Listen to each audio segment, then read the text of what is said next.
நான் ஒரு நாள் ஆட்டோவுக்கு பின்னால் இருக்கிற அந்த வாசகத்தை நான் படித்து பார்த்தேன். அதில் என்ன இருந்தது அப்படின்னா, காட்டில் வேட்டையாடுவது மிருகம், அந்த காட்டையே வேட்டையாடும் மிருகம் மனிதன் அப்படின்னு போட்டிருந்தது. அந்த ஆட்டோக்காரருக்கு என்ன அனுபவமோ தெரியல.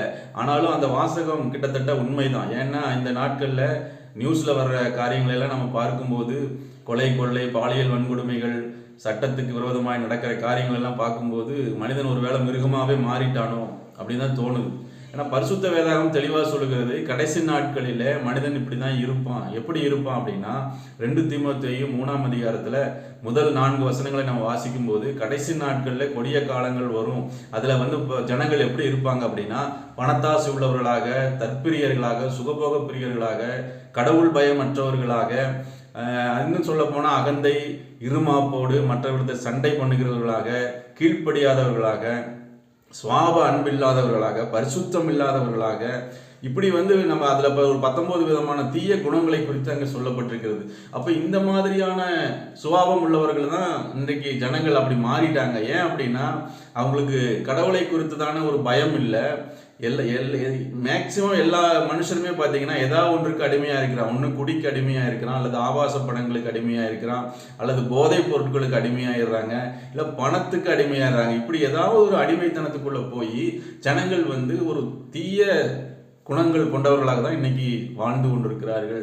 ஆனால் இப்படி வாழ்கிறதற்கு தேவன் மனிதனை உண்டாக்கவில்லை. மனிதனை உண்டாக்கினதின் நோக்கமே அவன் தேவனுடைய அன்பை மற்ற ஜனங்களுக்குள்ளே வெளிப்படுத்தணும். அவன் வாழ்கிற சமுதாயத்துக்கு அவன் ஆசீர்வாதமானவனாக இருக்கணும்.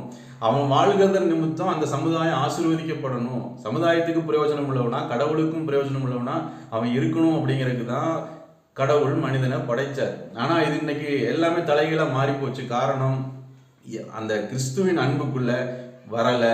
ஒரு மனிதன் தேவனுடைய அன்புக்குள்ள, கிறிஸ்துவின் அன்புக்குள்ள, இயேசு கிறிஸ்துவின் போதனைகளுக்குள்ள வரும் பொழுது அவனுடைய வாழ்க்கை ஆசீர்வாதமா இருக்கும்.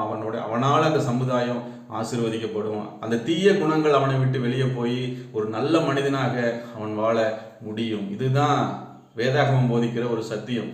தேவன் பூமிக்கு வந்தது, இயேசுவாய் பிறந்தது, சிலுவையில் மரித்து அடக்கம் பண்ணப்பட்டு உயிர் தெழுந்தது, அதை விசுவாசிக்கும் போது கிடைக்கிற ரட்சிப்பு, இதெல்லாம் எதற்காக அப்படின்னா ஒரு மனிதன் பூமியில வாழும்போது ஆசீர்வாதமாக, பூமிக்கு ஆசீர்வாதமாக இருக்கணும், மற்ற ஜனங்களுக்கும் ஆசீர்வாதமாக இருக்கணும் என்பதுக்கு தான்.